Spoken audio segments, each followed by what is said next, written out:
Quotient de réaction, constante d'équilibre. Le but de cette leçon, c'est l'étude de transformations chimiques partielles ou non totales.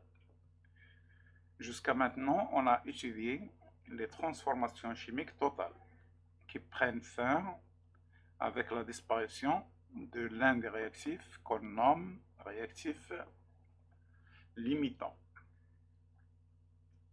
Les transformations partielles ou non totales, il n'y a pas de réactif limitant. En fin de réaction, on atteint ce qu'on appelle un état d'équilibre où tous les réactifs sont présents et avec les produits de la réaction. C'est-à-dire aucun des réactifs ne disparaît. On va étudier les caractéristiques de ce type de transformation chimique pour mieux les contrôler.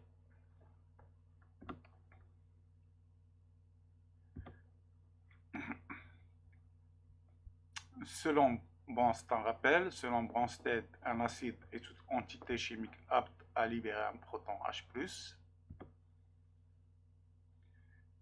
Et la base, c'est l'inverse, c'est toute entité chimique apte à capter un proton H+. Lors d'une réaction acido-basique, un échange de protons se fait entre l'acide d'un couple acide-base et la base d'un autre couple. C'est le programme des premiers bacs. Exemple, on a deux couples là, NH4+, NH3 et H2O, HO-. Donc on aura un transfert d'un proton de NH4+, vers la base du deuxième couple, qui est HO-. Donc on obtient NH3 et H2O.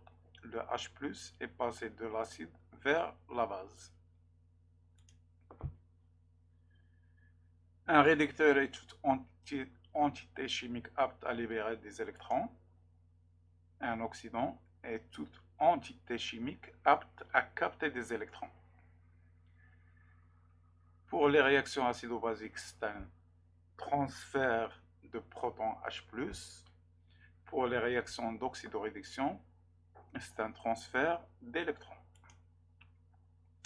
Lors d'une réaction d'oxydoréduction, un échange d'électrons se fait entre le réducteur d'un couple redox et l'oxydant d'un autre couple. Exemple, on a deux couples, Ce2+, Cu et Ag+, Ag. Le cuivre va jouer le rôle des réducteurs et va donner des électrons à Ag+, qui est un oxydant. Donc le cuivre libère deux électrons qui sont captés par 2 Ag+, pour donner 2 Ag et Ce2+.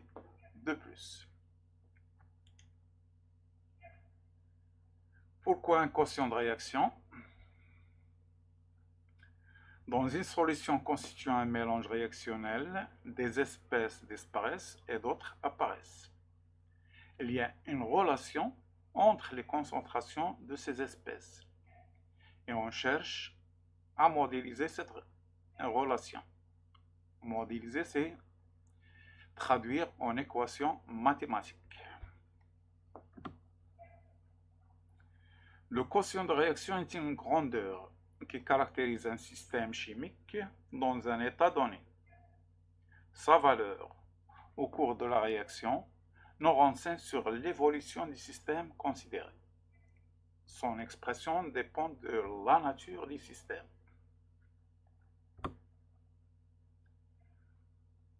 Système ne comportant que des espèces dissoutes. Dans le cas de la réaction de titrage des diodes par une solution de thiosulfate de sodium, d'équation toutes les espèces chimiques sont dissoutes dans le solvant qui est l'eau. Le quotient QR de cette réaction pour un état quelconque du système s'exprime à l'aide des concentrations effectives des espèces en solution par la relation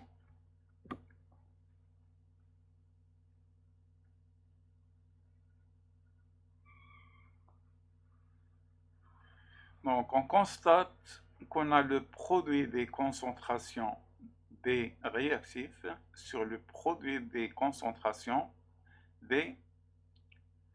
Plutôt, c'est le produit des concentrations des produits sur le produit des réactions des concentrations des réactifs. Les concentrations ont des puissances qui représentent les coefficients de proportionnalité. Le I- a un coefficient 2, donc sa concentration est à la puissance 2. Le S4O6 de moins un coefficient 1, donc est à la puissance 1. De même pour les réactifs. Définition.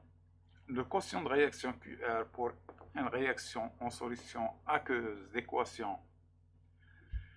Donc A minuscule c'est le coefficient et A c'est la formule de la substance chimique. De même pour B, etc. Dans ce cas, le QR, comme on l'a dit, on a le produit des concentrations des produits de la réaction avec comme puissance les coefficients de proportionnalité. Et en bas, on a le produit des concentrations des réactifs qui ont comme puissance les coefficients de proportionnalité.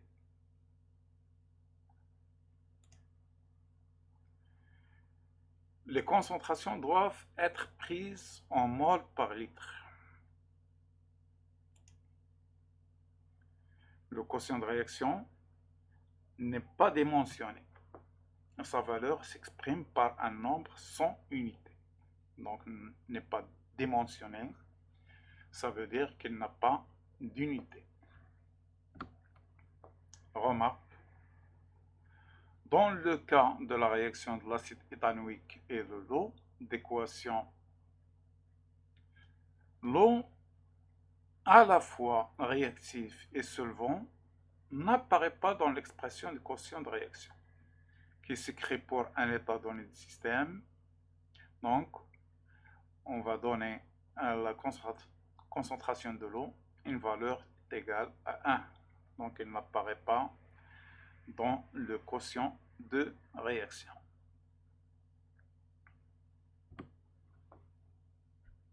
Résultat.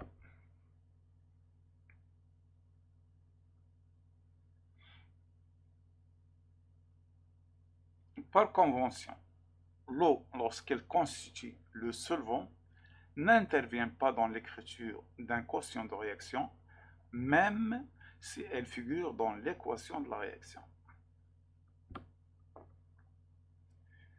Système comportant des solides. Exemple. Oxydation du cuivre par l'ion argent 1. Les couples intervenant dans une telle oxydation ou oxydoréduction sont Ci2 plus Cu et Ag plus Ag. Donc on a l'oxydation du cuivre, c'est le cuivre qui sera oxydé. Question 1. Écris les demi-équations d'oxydoréduction correspondantes.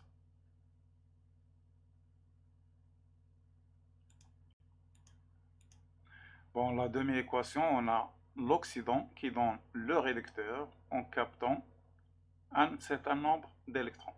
Donc pour Ag, on a une charge plus, donc il va capter un seul électron pour donner Ag. Le cuivre qui va jouer le rôle de réducteur va donner son oxydant. C'est pour ça qu'on parle de couple l'un dans l'autre, plus deux électrons. Donc les équations peuvent être liées dans l'autre sens.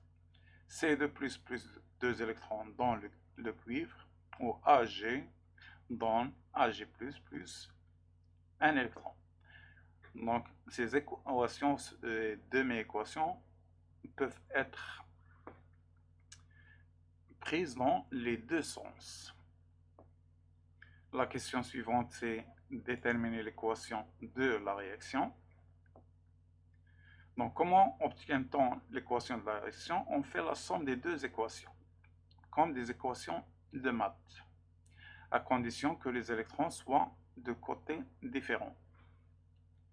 Et elles doivent avoir on doit avoir le même nombre d'électrons pour les éliminer.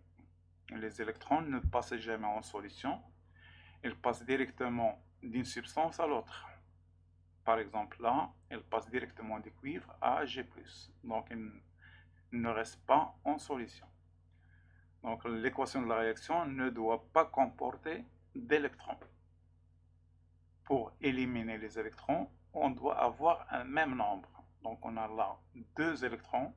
On doit avoir aussi là 2 électrons. Et pour avoir 2 électrons, on doit multiplier toute la demi-équation par 2. Ce que nous fait 2Ag+, plus 2 électrons nous donne 2Ag. Et on fait la somme.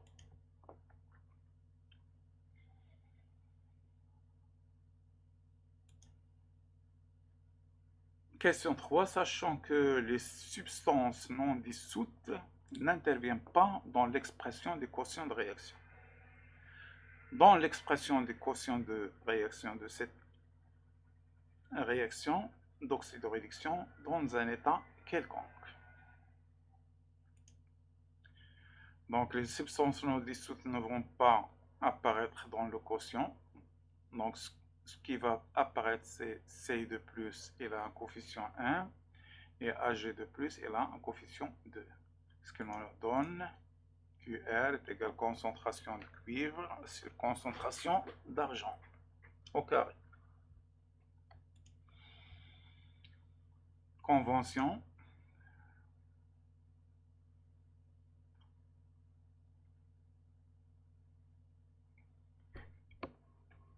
Par convention, l'expression des quotients de réaction d'une réaction faisant intervenir des solides et des espèces dissoutes ne comporte que les concentrations molaires des espèces dissoutes.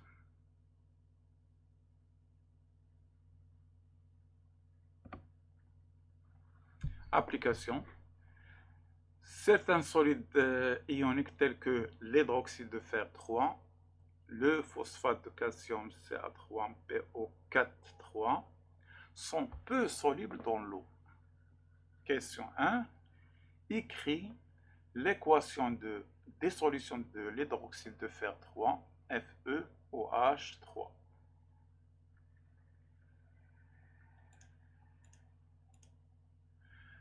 Donc, comment déterminer l'équation de dissolution? Bon, la dissolution dans des cations et des anions. Le nom ne dit que FeOH3 comporte des ions fer 3+, hydroxyde de fer 3. Donc, on a un Fe3+.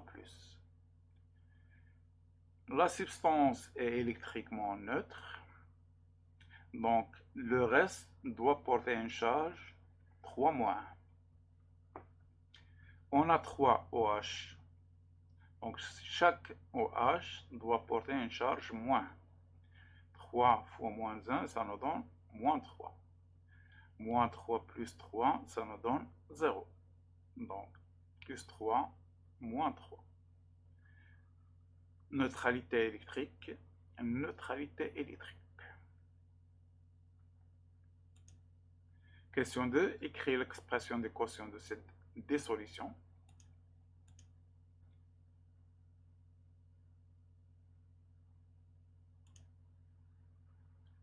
Donc on a FeOH3, c'est un solide, donc il n'intervient pas dans l'expression des quotients de réaction.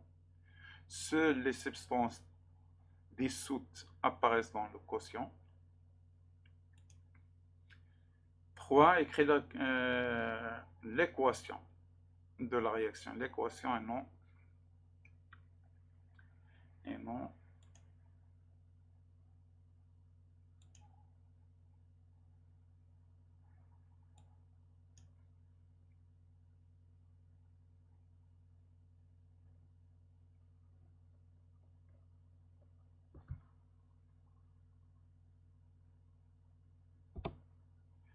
Donc, écris l'équation de la réaction de dissolution de phosphate de calcium.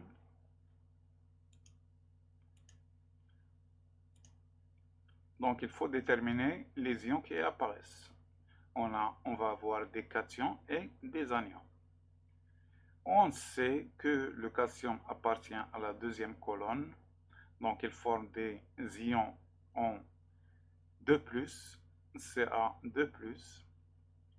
Donc, la totalité des charges de la première partie est 3 fois 2, ça nous donne 6.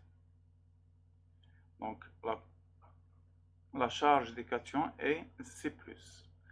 Donc, il va nous rester des anions qui sont PO4.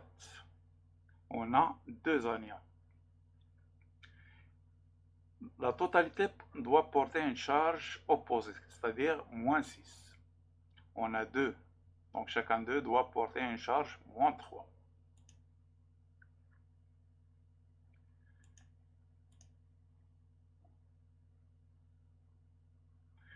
La question suivante, c'est le quotient de réaction. Donc, de la même manière, concentration des substances solubles avec comme puissance les coefficients de proportionnalité. Propriété de quotient de réaction. Quotient de réaction et sens d'évolution de la réaction. La réaction de l'acide éthanoïque dans l'eau peut évoluer dans les deux sens. Sens formation de la base ou sens formation de l'acide. La question qui s'impose, est-ce que le quotient de réaction dépend des sens d'évolution de la réaction? Écris les deux équations possibles, c'est-à-dire formation de l'acide ou formation de la base. Donc, sens direct qu'on va prendre, c'est la formation de la base. Et sens inverse ou indirect, c'est la formation de l'acide. Donc, on a inversé la première équation uniquement. La réaction peut avoir ce sens-là ou ce sens-là.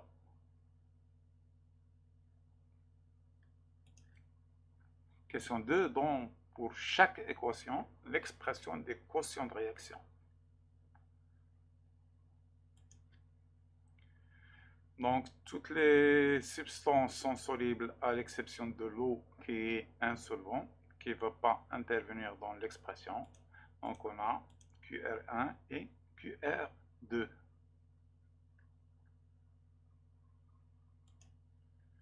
Question 3. Les deux quotients peuvent-ils avoir la même valeur, quelles que soient les circonstances? Revenons à l'expression.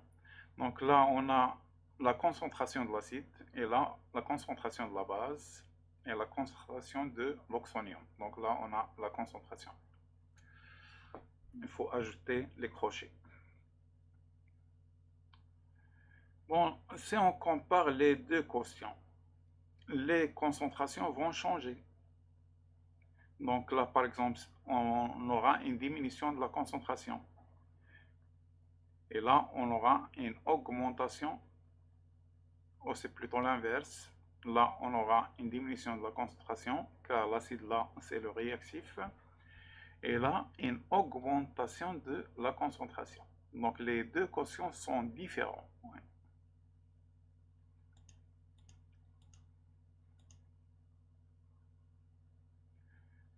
La question suivante est, compare les deux expressions des quotients de réaction QR1 et QR2, puis déduis une relation entre eux. Revenons au quotient. Donc, si on compare les deux, on verra que l'un, si on inverse l'un, si on inverse celui-là, on aura le premier. Donc, l'un est l'inverse de l'autre.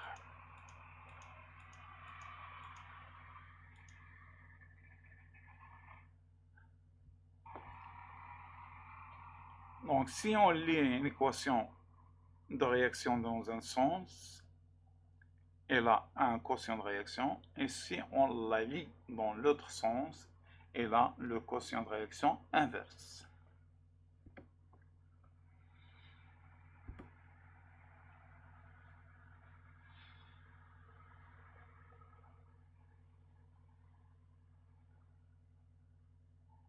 L'expression des quotients de réaction dépend du sens de l'écriture de l'équation de réaction.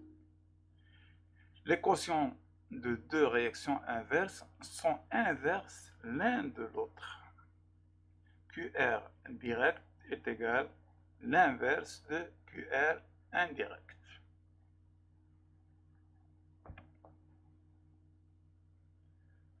Quotient de réaction et avancement de la réaction. Je rappelle que l'avancement de la réaction est la grandeur qui nous permet de suivre l'évolution de la réaction. Donc, obligatoirement, il doit y avoir une relation entre le QR et le X. Démontrons-le. Une solution aqueuse de volume V est obtenue en introduisant dans l'eau 10 mmol d'acide benzoïque, 20 mmol d'éthanol de sodium. Question 1. Écris l'équation de la réaction entre l'acide benzoïque et les ions éthanoïdes.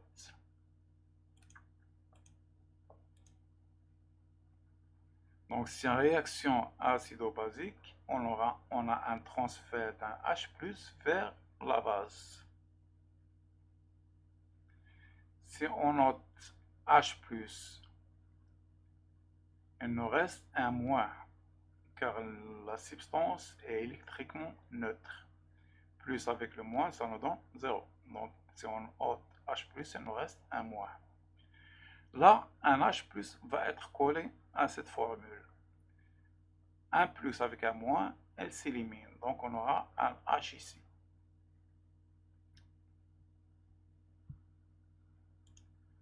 Question 2, établir le tableau d'avancement.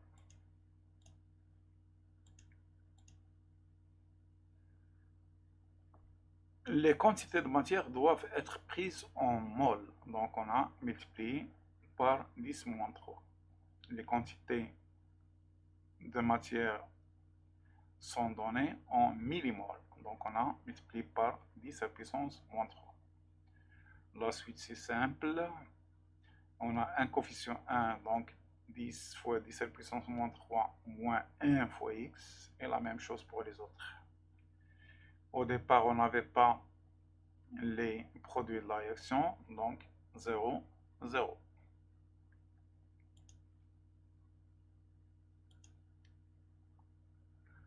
Question 3. Dans l'expression des quotients de cette réaction. Donc, toutes les substances sont solubles, donc elles interviennent en totalité dans l'expression des quotients de la réaction. Les produits sur les réactifs. Elles ont tout un coefficient 1, 1. Question 4. Dans l'expression en un instant T des quotients de réaction en fonction de l'avancement de la réaction.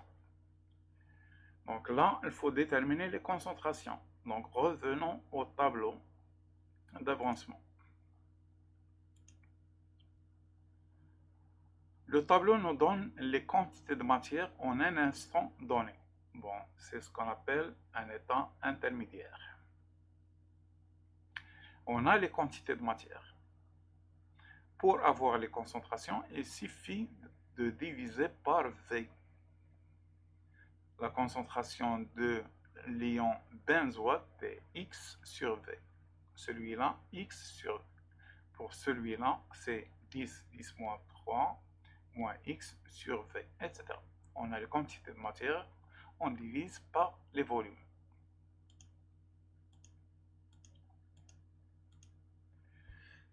Donc, en remplaçant dans l'expression de quotient de réaction, X sur V pour les produits et les réactifs. On a un produit, donc V fois V, ça nous fait V carré. Et en bas, la même chose, on a un produit V fois V, ça nous fait V carré. Pour simplifier cette expression, il suffit de multiplier par l'inverse des dénominateurs. Donc on aura fois v carré sur 10 fois 10 moins 3 moins x multiplié par 20 fois 10 moins 3 moins x. Donc on a v carré en haut, v carré en bas qui se simplifie, ce qui nous donne QR est une fonction de x.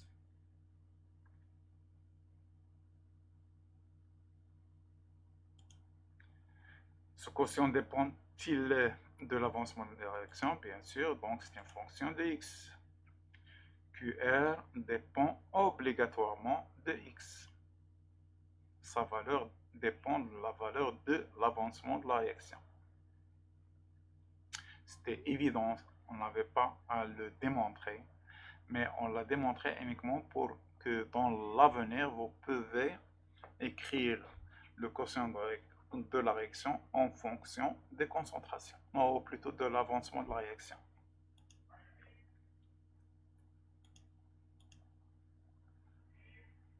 Conclusion. Le quotient de la réaction dépend de l'avancement de la réaction. QR est une fonction de x qui est l'avancement. Remarque. La plupart des mélanges réactionnels peuvent évoluer dans deux sens. Sens de formation de produit ou sens de formation de réactif. Cette évolution atteint un état d'équilibre apparent. Apparemment, le système n'évolue plus. Donc, au début de la leçon, j'ai parlé des transformations partielles. Donc, une seule partie des réactifs va être transformée. Une autre va rester en fin de réaction. Donc, la transformation va atteindre un certain niveau, puis elle s'arrête. On parle d'un état d'équilibre. On va chercher les caractéristiques de cet état d'équilibre. Quelle grandeur caractérise l'état d'équilibre d'un système? Conductivité et concentration. La conductivité d'une solution ionique caractérise le pouvoir conducteur de cette solution. Programme des premiers bacs. Une solution ionique diluée contenant des ions Xi de concentration Xi a une conductivité sigma qui est égale à la somme des lambda Xi multiplié par les concentrations de Xi. Les lambdas sont les conductivités ioniques molaires qui caractérisent chaque ion ou chaque porteur de charge, chaque ion. Les X sont des substances et on a les concentrations de ces substances. Donc les lambdas sont des constantes qui sont données lors d'un examen ou d'un contrôle. Sigma se compte en Siemens mètre moins 1 et dans le système international des unités, les concentrations ne sont pas comptées en mol par litre, mais en mol par mètre cube.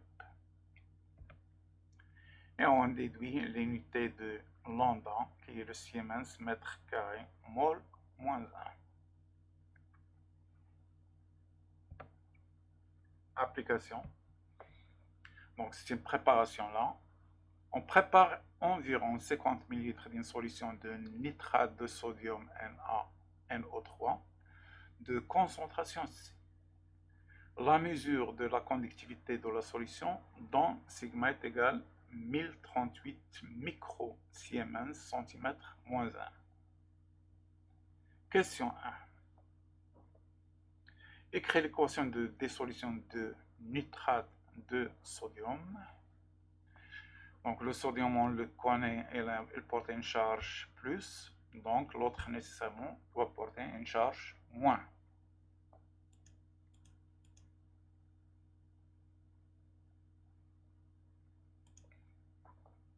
Question 2. Dans l'expression de la conductivité de la solution.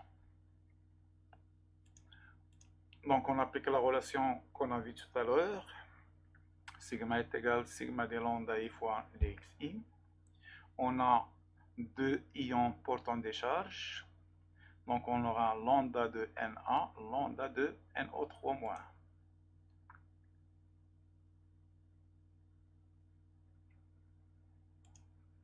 Question 3. Calcule les valeurs des concentrations des ions en solution. Revenons d'abord à l'équation des solutions. Lorsqu'on dissout un NaNO3, elle nous donne un Na+, et un NO3-. Si on avait N, on aura NN. Donc les quantités de matière de sodium et de nitrate sont égales. Et puisque les concentrations sont les quantités de matière divisées par le même volume, on aura les mêmes concentrations.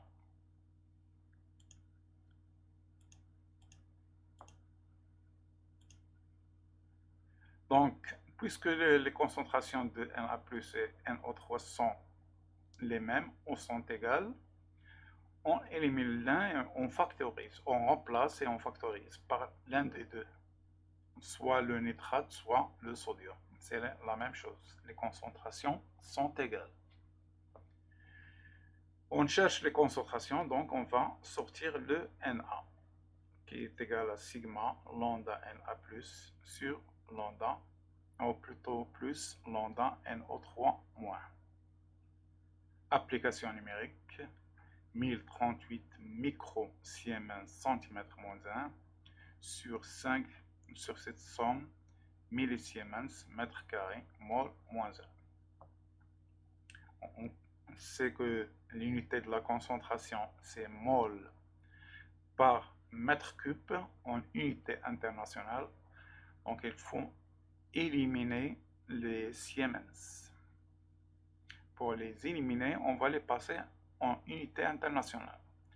Le micro, c'est 10-6, donc on ôte le micro et on ajoute et on le remplace par 10 à puissance moins 6. Le milli, c'est 10-3, donc on ôte le m et on le remplace par 10 à puissance moins 3. Donc on a dit que l'unité c'est le mol par mètre cube. Là on a des centimètres. Donc on doit ôter le centimètre moins 1. Donc il suffit de chercher. Elle est égale à 10 à puissance 2. Donc on ôte le C, on le remplace par 10 à puissance 2. Et on a la concentration 8,54 mol par mètre cube ou 8,54 10 à la puissance moins 3 mol par litre. On a ôté le 10 à la puissance moins 3 et on l'a remplacé par un M minuscule. Les deux concentrations sont égales, donc on les donne en millimol par litre. Donc là, c'était un exercice pour rappeler la conductivité et comment calculer les concentrations. Quotient de réaction dans l'état d'équilibre. On plonge une cellule conductométrique dans un volume V d'une solution S d'acide éthanoïque de concentration molaire apportée 5 10 à la puissance moins 2 mol par litre. On note la valeur de la conductivité à 25 degrés qui est de 0,343 millisiemens centimètre moins 1.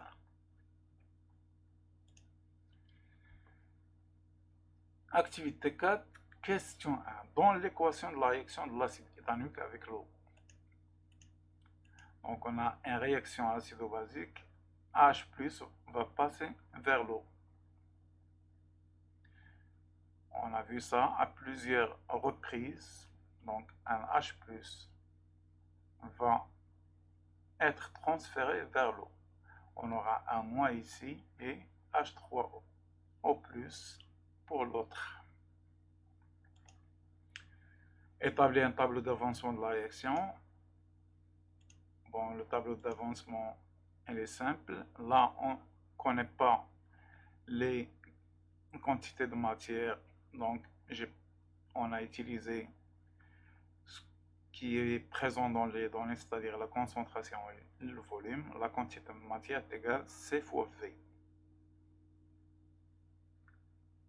Il n'y avait pas de produit au départ, donc 0, 0.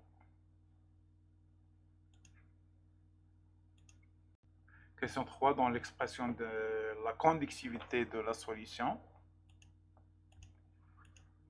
on a deux ions, H3O+, et CH3CO-. Les autres sont des molécules, donc ils n'apparaissent pas dans l'expression de la conductivité. Question 4, calcule à l'équilibre l'état final, les concentrations des espèces en solution. Donc, les concentrations à l'équilibre. On a la valeur de la conductivité à l'équilibre. Les concentrations sont égales. Revenons au tableau. Donc, on a pour les produits les mêmes quantités de matière XX à l'équilibre, X équivalent, X équivalent. Donc, les concentrations sont X équivalent sur V, X équivalent sur V. Donc, on a factorisé par l'une des deux concentrations. Ce n'est pas obligatoire de prendre H3O+, on aurait pu prendre CH3COO-, 2 moins. Et on déduit les concentrations. Il faut faire attention aux unités. On a vu ça sur l'application. Et on obtient une concentration de 8,77 10 à la puissance moins 4 mol par litre.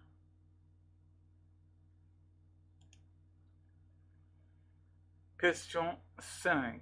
Déduis la valeur de QREC, c'est-à-dire quotient de réaction à l'équilibre.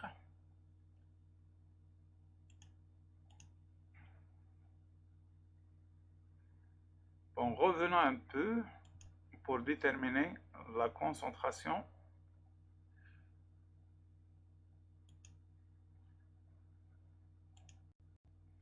Donc, le quotient de la réaction, on a besoin des concentrations. Là, on a calculé les deux concentrations. Il nous reste la concentration de l'acide. On a la quantité de matière, on va diviser par V. CV divisé par V, il nous reste C, et il nous reste moins X équivalent sur V. Or, X équivalent sur V, c'est la concentration, par exemple, de H3O+. Donc, la concentration de l'acide à l'équilibre, c'est C moins la concentration de CH3O+.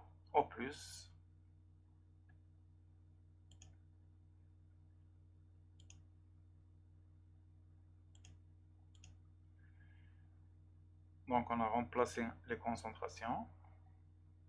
On a les valeurs de toutes les concentrations. Donc, on passe à l'application numérique. Et on a un quotient de réaction égal à 1,6 10 à la puissance moins 5. Donc, je rappelle que le quotient n'a pas d'unité. Même si là, on a un mol carré divisé par mol. Donc, normalement, on doit avoir un mol. Mais n'oublions pas qu'on a la concentration de l'eau qui compte pour 1. Donc, on a mol carré sur mol carré. De toute façon, le quotient de réaction n'a pas d'unité. Et les concentrations doivent être prises en mol par litre.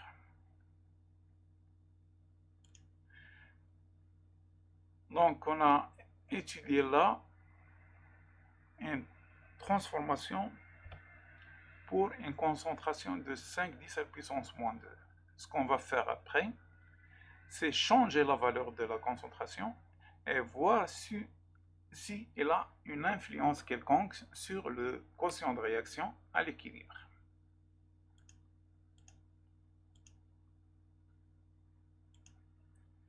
Donc on a, au lieu de 10 moins 2, on a pris maintenant 10 moins 3, c'est-à-dire une solution plus diluée. ou 10 fois dilué. Dans ce cas, la conductivité a changé. On a 0,107 millisiemens centimètre moins 1. On va reprendre le même travail et calculer le quotient de réaction à l'équilibre. Donc, ce n'est pas la peine de reprendre depuis le début. On peut utiliser les résultats de l'activité précédente. On a démontré que les concentrations sont égales à sigma sur les lambda. Il suffit de remplacer. On trouve de même l'expression du quotient, on l'a déjà eue. Ce n'est pas la peine de la refaire. Il suffit de remplacer. On obtient une même valeur, 1,6 10 à la puissance moins 5. En comparaison, le quotient de réaction à l'équilibre ne change pas, quelles que soient les conditions initiales. Dis-moi au niveau de la concentration. Conclusion.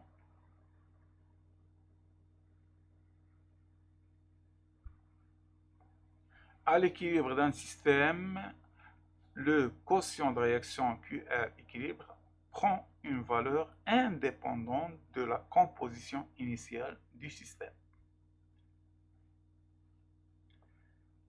C'est-à-dire que le QR équilibre est une caractéristique d'une transformation chimique. Elle a une valeur caractérisant cette transformation. Elle ne change pas. Donc, elle change avec la température, mais à une température donnée, elle a toujours la même valeur, quelles que soient les conditions de l'expérience.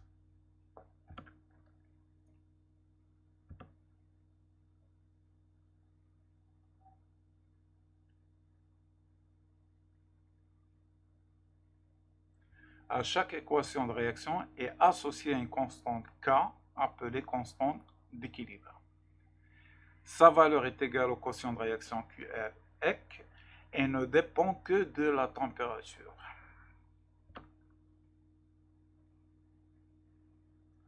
Pour une solution en réaction en solution aqueuse d'équation, la constante d'équilibre a pour expression, c'est la même chose que c'est le quotient de réaction à l'équilibre. Donc, il suffit de prendre les concentrations à l'équilibre. Donc, rien de nouveau. La seule nouveauté là, c'est qu'il faut prendre pour K les concentrations à l'équilibre. Exemple, les constantes d'équilibre associées à des réactions peuvent prendre des valeurs très diverses.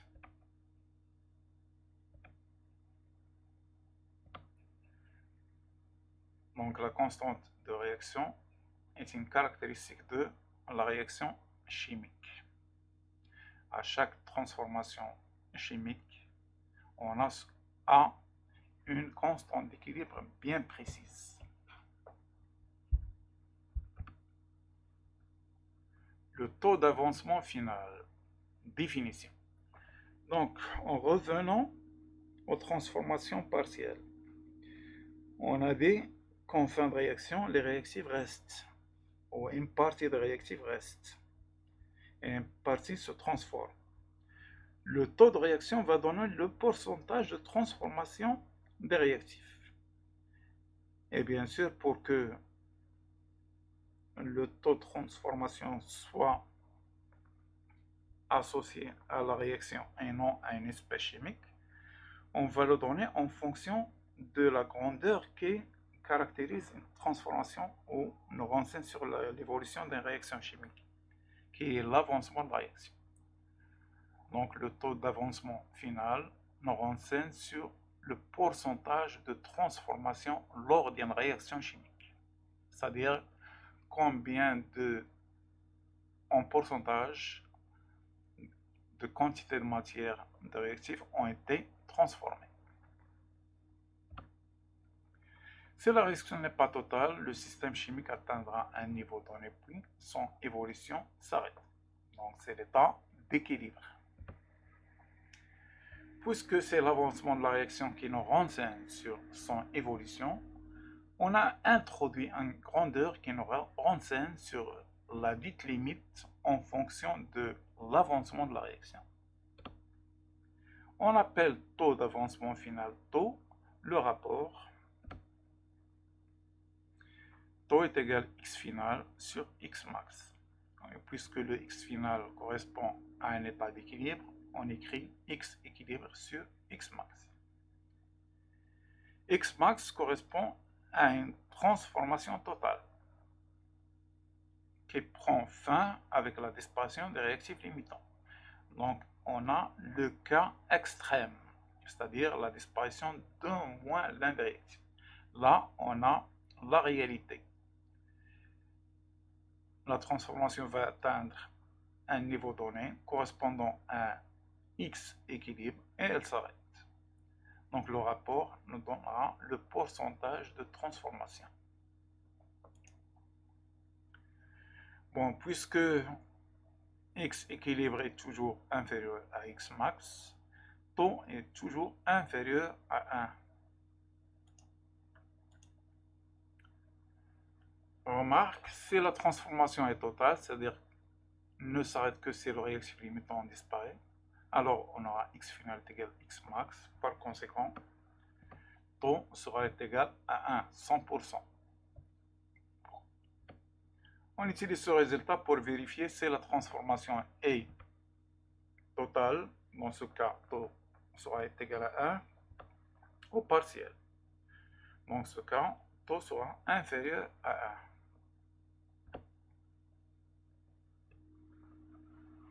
Taux d'avancement final est constant d'équilibre.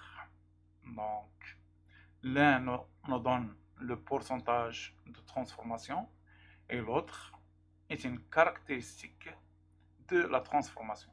Est-ce qu'il y a une relation entre les deux? On mesure la conductivité sigma de deux solutions, l'une S1 d'acide éthanoïque et l'autre S2 d'acide méthanoïque, de même concentration. Les deux solutions ont-elles le même volume? Et on trouve des conductivités différentes.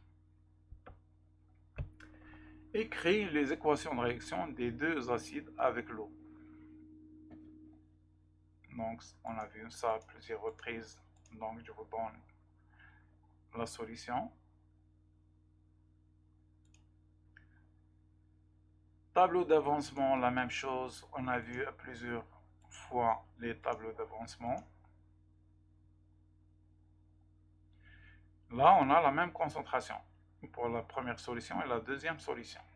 On a le même C et le même volume. Donc, quantité de matière à l'état initial égale.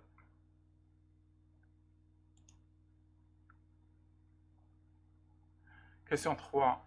Dans les expressions des conductivités des deux solutions et calcule les concentrations des espèces dissoutes.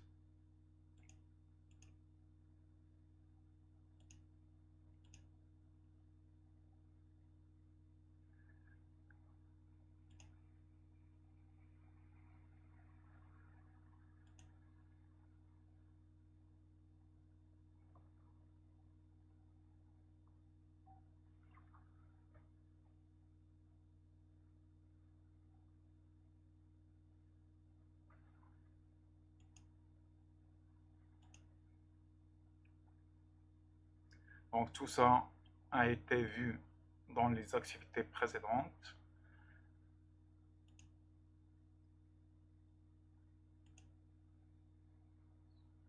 Et on passe au calcul et on trouve les concentrations.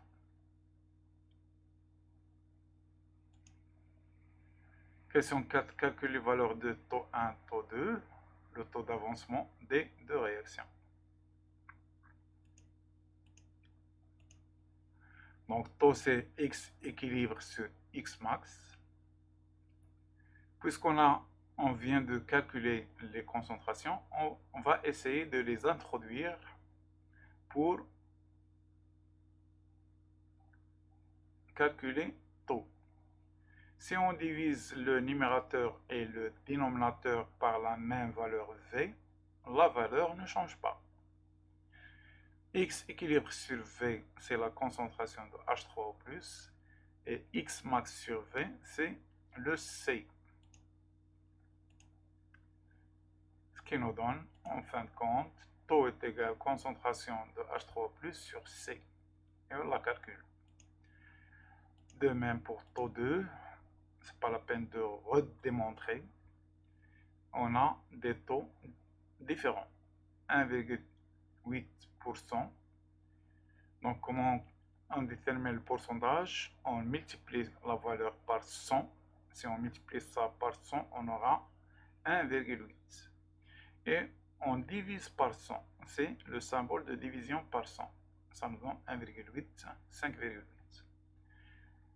Ça veut dire quoi? Que pour 100 molécules, presque 2 molécules ont été transformées. 98 autres molécules n'ont pas été transformées.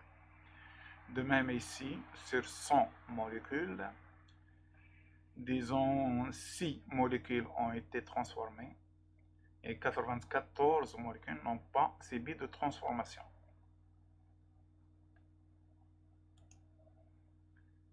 Question 5. Dans pour chaque cas, les expressions des constantes d'équilibre en fonction des taux d'avancement final de C et de C.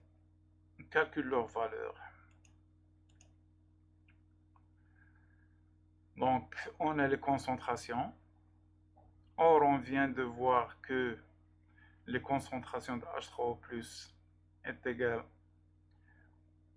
à taux 1 sur C. On avait démontré que taux 1 est égal à concentration de H3O+ sur C. Donc, concentration de H3O+ est égale à taux 1 fois C. Et on peut aussi démontrer ça. On avait la concentration de l'acide qui est égale à C moins la concentration de H3O+, et on a remplacé. Donc on remplace dans l'expression de K, on avait H3O+ au carré, donc ça nous donne taux 1 fois C au carré, sur la concentration de l'acide, on a multiplié là par C, on factorisé plutôt par C, pour simplifier. Ça nous donne c'est taux 1 au carré sur 1 moins taux 1. Donc on aura la même expression pour K2, mais on aura taux 2 au lieu de taux 1. Conclusion, la constante d'équilibre dépend des taux d'avancement et inversement, le taux d'avancement dépend de la constante d'équilibre. Donc on a là une équation mathématique. K en fonction de taux, on peut déduire taux 1 en fonction de K. Donc, taux 1 dépend de la constante d'équilibre. Ça veut dire que pour une transformation chimique donnée, on a un taux pour la réaction chimique dans des conditions données. Donc, on voit que le résultat va dépendre de C. Donc, il va dépendre des conditions initiales.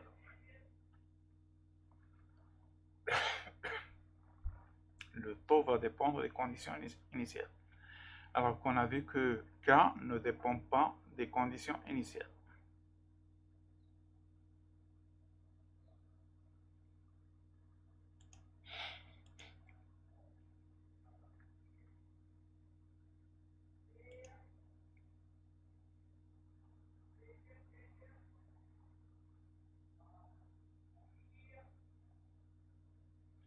Le taux d'avancement final d'une réaction dépend de sa constante d'équilibre, c'est-à-dire à une température donnée.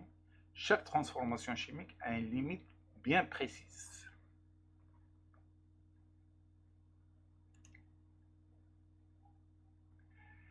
Taux d'avancement final et état initial. On a vu que la constante d'équilibre ne dépend pas de l'état initial, elle dépend uniquement de la température. Est-ce que la limite de la transformation, elle aussi, ne dépend pas de l'état initial? Expérience, on mesure la conductivité de diverses solutions. aux diverses solutions d'acide éthanoïque à diverses concentrations à portée C et on regroupe les résultats dans le tableau suivant. Concentration, conductivité. Donc on a des concentrations différentes, c'est-à-dire un état initial différent. Est-ce que le taux d'avancement va-t-il changer ou pas?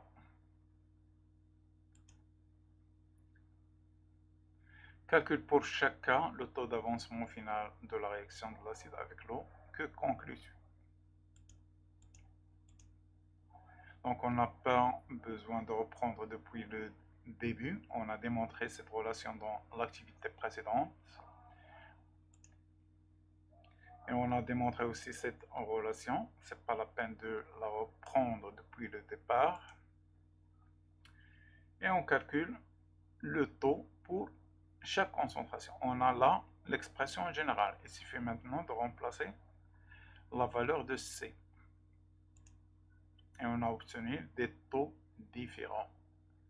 Ça veut dire quoi? Ça veut dire que la limite de la transformation dépend de l'état initial.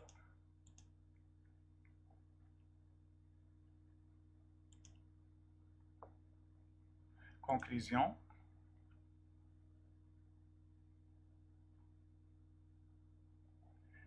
Le taux d'avancement final d'une réaction, c'est-à-dire la limite d'évolution d'un système, dépend de l'état initial du système. Donc je rappelle une fois de plus que la constante est une caractéristique d'une réaction chimique, alors que taux est une constante d'un système chimique. Donc si l'état initial change, taux va changer, mais la constante d'équilibre ne change pas. En fin de cours, les exercices seront sur une autre vidéo.